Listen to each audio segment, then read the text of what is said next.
Welcome to Passionate World Talk Radio. Educate, enlighten, entertain. On Cool Your Heels with Lloyd. Our special guest is Dave. Lately, his company has posed a challenge to the general public, a 60-day challenge about. Please give a little bit of background and who you are and why you created the company and why it's so important with the 60-day challenge. Thank you, Lillian. Hi, everybody. Dave McCary here, CEO of EcoATM. And EcoATM is a technology company that builds automated retail kiosks where people can come and trade in their smartphones and receive cash in exchange. And so we have about 4,400 kiosks across the United States, predominantly in Walmart and grocery stores. We're growing that to about 10,000 kiosks across the United States. We are also rolling out in Europe as we speak, in Germany, France, and the UK. And we'll be going into Asia later next year with initial pilots in Japan. And what people tell us about our kiosks, what consumers, everyday folks tell us is, gee whiz, I have a used smartphone in my drawer that I think might be worth something. I really don't want to keep it in the drawer because I'm worried that at some point it will be so old I'll throw it away and it'll end up in landfill and it'll pollute the planet. So therefore, what I did was I saw one of your kiosks. I took my phone there, and in a matter of minutes, I got cash for my phone. And on top of that, at the kiosk, you guys explained to me that my phone is going to get reused. It's going to enter a circular economy where everything happens in a good way with that phone, whether it ends up in the hands of somebody who otherwise wouldn't be able to afford a phone, or it's going to be broken down into parts and remanufactured so that it doesn't require additional carbon or basic materials mined out of the planet to construct a new phone. So the company has been doing great and growing exceptionally over the last 5 years that I've been with the company, and just looking forward to continue to roll out our products, our kiosks across the globe. I'm pretty sure you will be successful because I know myself. I have a couple of old cell phones that I keep in the drawer. I really don't want to throw them out because I'm the kind of person that believes that nothing should be wasted. I haven't been in a retail store in over 30 years. I buy everything through Goodwill because it's already been made. The material's already been used, so why go and buy something new when you don't need to? And Amen.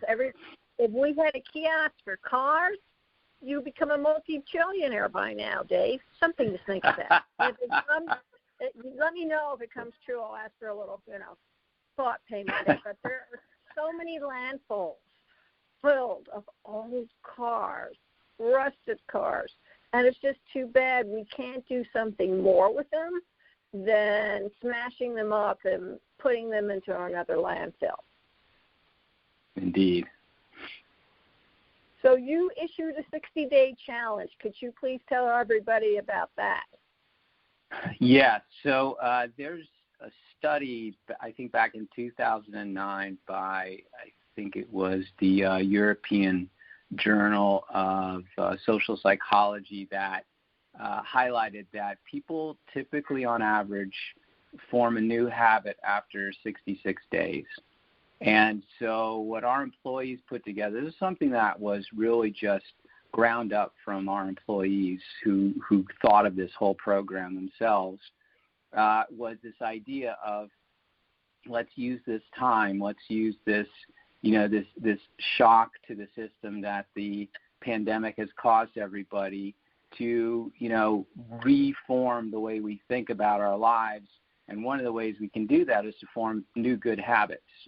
And so what the team did is they put together a 66-day, if you will, tutorial of encouragement where every single day there's a suggestion about something to do to change your life for the better and the world and those around you. And it's really centered on things like personal health, both physical and mental well-being. So things like meditation and yoga, stretching, exercise. And as you just pointed out, Lillian, a lot to do with recycling, making sure you're intelligently recycling. And then the other piece is actually along the idea of planting plants and gardening and healthy consumption and renewable consumption of the Earth's resources, on top of the fact that when you plant things, you're taking carbon out of the atmosphere. So the team put that together, and it's off and running, and we only have a few more days left. So how are people doing? Are they really forming a new habit with rethinking their lifestyle and rethinking how maybe they can help the planet instead of plunder it? Yeah, they absolutely. I mean, we have this incredible culture at the company where people have actually come to work at EcoATM because they believe in these things. They believe that sustainability and renewable resources are the future, and believe that there are sustainable economic models that enable that to happen, and that's kind of a calling just beyond a job. So we have a natural tendency to do these types of things as individuals within EcoATM and as a team. And so I wouldn't say that, I can speak for myself, I wouldn't say that I've adopted every single suggestion, but there are a couple that, that'll stick with me, like intelligent recycling, like making sure you're putting the right things in the right places thoughtfully and deliberately, because it's not necessarily easy to recycle correctly all the materials you have. So the feedback has been really positive. People feel like it was the right thing at the right time. But having said all that, full disclosure is we have a population of employees that are predisposed to behave that way. That's pretty good. Maybe you can turn it into a community-type effort and get some kids involved. I know in the last place I lived, which was in Michigan, there was a place where every weekend it was open Friday, Saturday, and Sunday at different times, and they had different containers for you to put your recyclables in. One for aluminum, one for metal, one for paper, one for batteries, another one for electronics. And I mean, people would come in with pickup trucks full of the recyclables already sorted in different bags and boxes. And I mean, they would just unload this stuff. So That's my question wonderful. is, once you get the recyclables, what happens to them? Where's their next recyclable step? Yeah, that's a great question. And one of the things that I love the fact that you called attention to all the effort that people do, thankfully, to sort correctly these recycled materials. One of the beauties of EcoATM's kiosks is that we take all that away from you in terms of your need to do it. All you have to do is bring a phone, and we'll worry about where that phone goes and what's the best disposition for the planet, and that's all taken care of.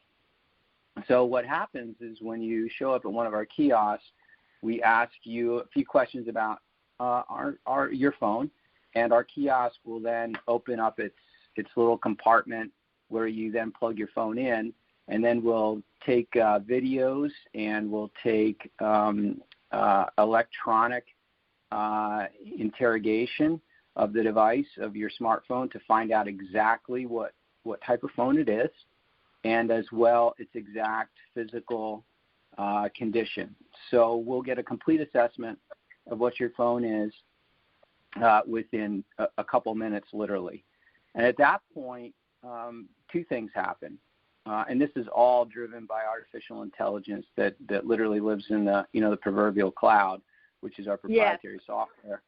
And what happens is, number one is the AI determines, or artificial intelligence determines, what the optimal disposition of that device is going to be, both from an ecological standpoint and an economic standpoint. The second thing it does is it tells you a price that we will pay you for that phone in cash, once and done, nothing complicated.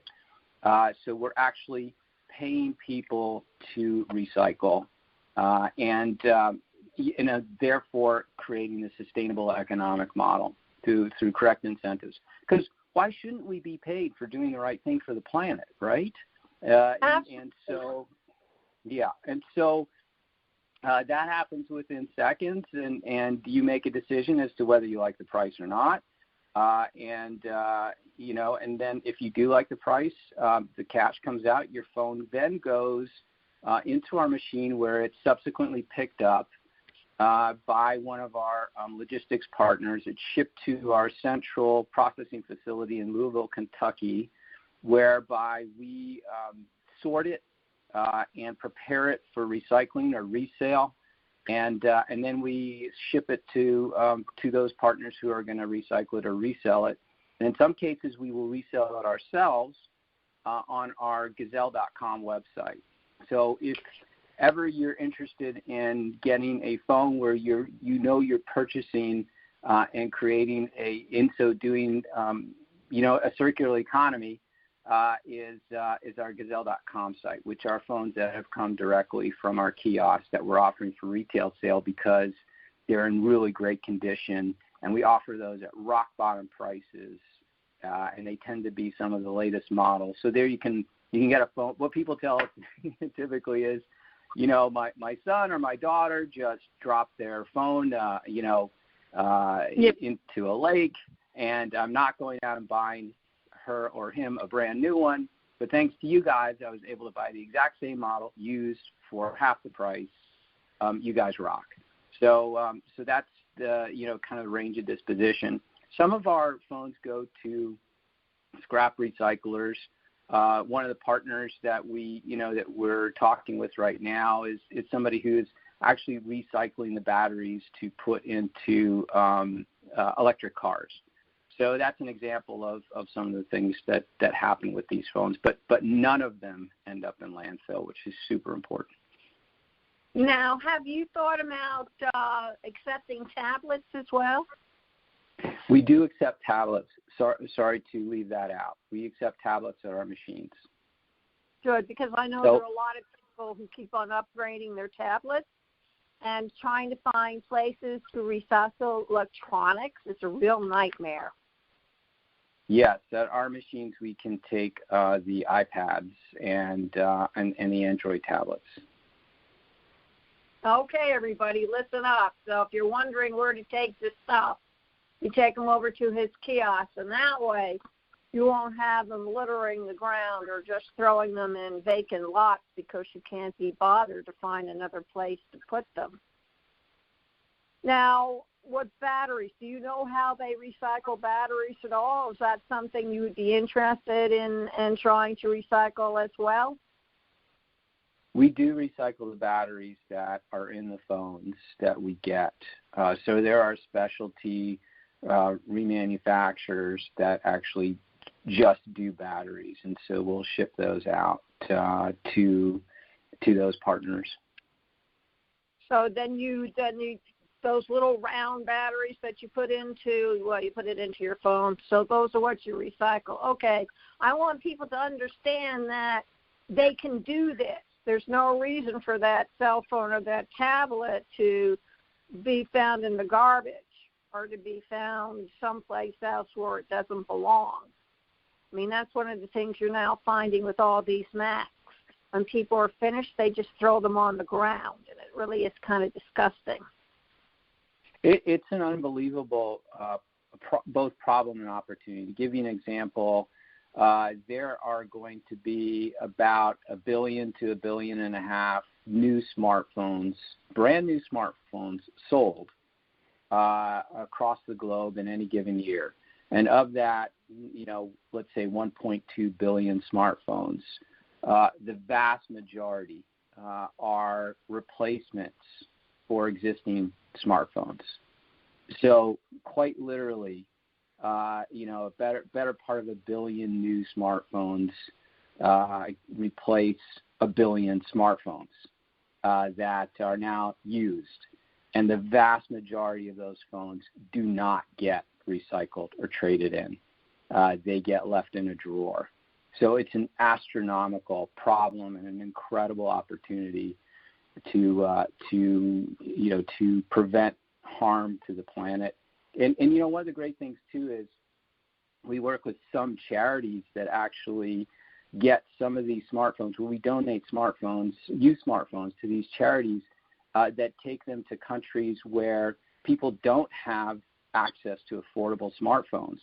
And so now you have this whole secondary effect of people who otherwise are not included in the digital economy whatsoever, or even have basic access to the internet, are now connected for free because of this recycling that people are doing at our kiosks every day. So that's literally life-changing. We're partnered with a charity out of Toronto, Canada called Rumi.org, who we provide smartphones to. They actually have digital education media that they load on these smartphones, and they use these as textbooks for young ladies in war-torn areas like Afghanistan and Syria and others, where there are literally no textbooks, there are no schoolhouses that are safe, and there's no transportation to a schoolhouse that would be safe. So it's not only recycling because it's the right thing to do for the planet and humans in general, but it's particularly a good thing to do for people who are otherwise not able to access the digital economy or digital content. I would also think you would try to partner maybe with Apple or some of the other big cell phone companies and see whether or not you can actually put in the phone itself when you're, to recycle, please drop at the blah, blah, blah kiosk for money back or something, so that people know that there's an option available to them to reinvest in that cell phone.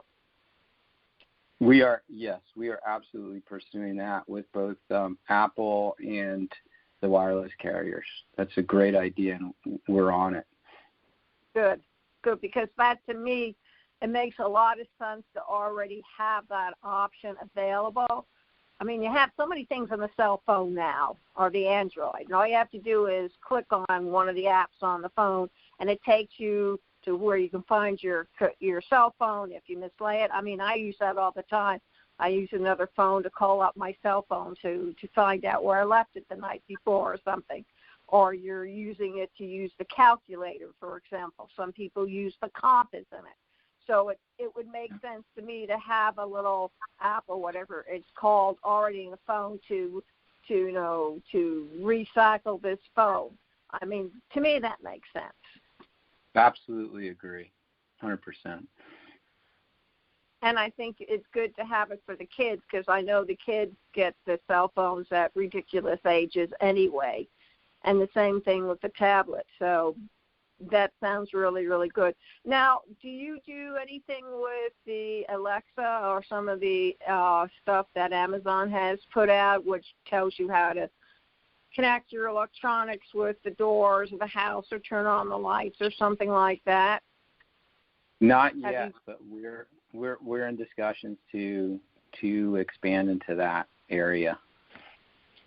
Because I would think that you would be able to, catch is the wrong word, but to be able to make use of these people who are using this service anyway and bring it to their event, to their notice. In fact, I can see your challenge being introduced to them through their Alexa or through their TV, for example. I mean, I've gotten into internet TV for my company, and there's a lot of things that you can do to make sure that whatever programming or commercial or whatever shows up in somebody's living room TV or bedroom TV.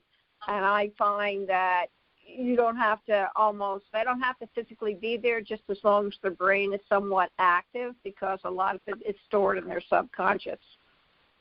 That's right. No, it's a great idea. Yeah, we're going to go after it. I mean, that's why my company's doing it, because you can catch a lot more fishes that way. You have to target your demographic audience and then catch their attention in something that they're already used to doing. And let's face it, since the TV came in since the 50s, it's not going anywhere. It's just getting more advanced in its technology of what you can do with it. And it seems to me it makes a lot of sense with your business. Absolutely, yeah.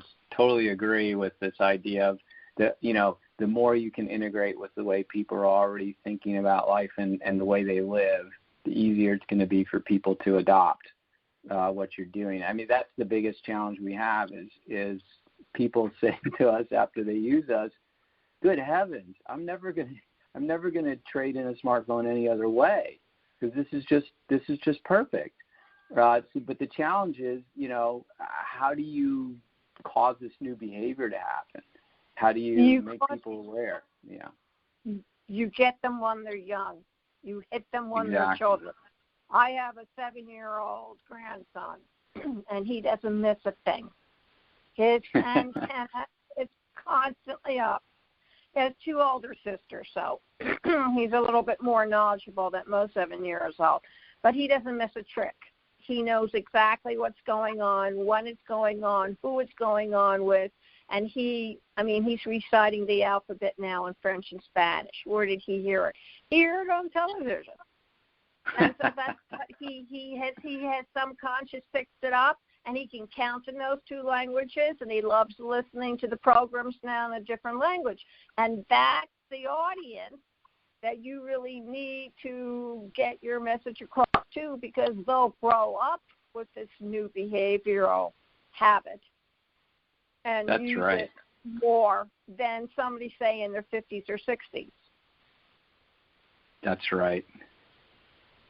Yeah, well, I always think of things like this. So, Dave, please tell everybody where they can find you and your company and the challenge results on the World Wide Web, how they can get in contact with you. Are there maps where they can find the kiosks? Because people use the Google Maps to find everything these days, and all the great information that you need to get out there. Yes, thank you, Lynn. Yes, all the above can be found on www.ecoatm, that's ECOATM.com, including the 66-day challenge. And please come to the site. You'll see, as you said, Lillian, we'll see maps that will locate the closest kiosks to where you are, and we've tried to put them in places that are super convenient, like your local grocery stores. And you'll, anytime you want to reach out, my email is dave.mcquera, MAQUERA, @ecoatm.com. Be happy to hear from you. Terrific. Now, do you have anything upcoming since this present challenge is ending? Or are you going to be maybe issuing a holiday challenge starting around November, Thanksgiving, and taking folks into Christmas and New Year's? We are discussing that right as we speak. So as soon as something happens, we'll be sure to announce it. Please do, because I really think that, folks, you need to really pay attention. And like I said, instead of just hanging on to your old cell phones or discarding them in the wrong place, you can go and get money for Christmas presents. I mean, everything is relative to me. So maybe you ought to start thinking that way too. I want to thank Dave for being interviewed today on Cool Your Heels with Lillian. You can listen to this program all over again Tuesday evening from 8 to 9 p.m. on amfm247.com/Lillian Caldwell. You could also hear it on Amazon Alexa. Just say Cool Your Heels with Lillian, and I've been assured you can hear me and my guests also on iTunes, iHeart, Spreaker, Twitter, Facebook, YouTube, just to name a few. You can find us on all the social media websites and also on our website, https://passionateworldtalkradio.com. And before you go away, Benjamin Disraeli had this to say in 1834, next to knowing when to seize an opportunity, the most important thing in life is to know when to forgo an advantage. Thank you all very much for listening. Remember, stay healthy, wear that mask, and have a great day.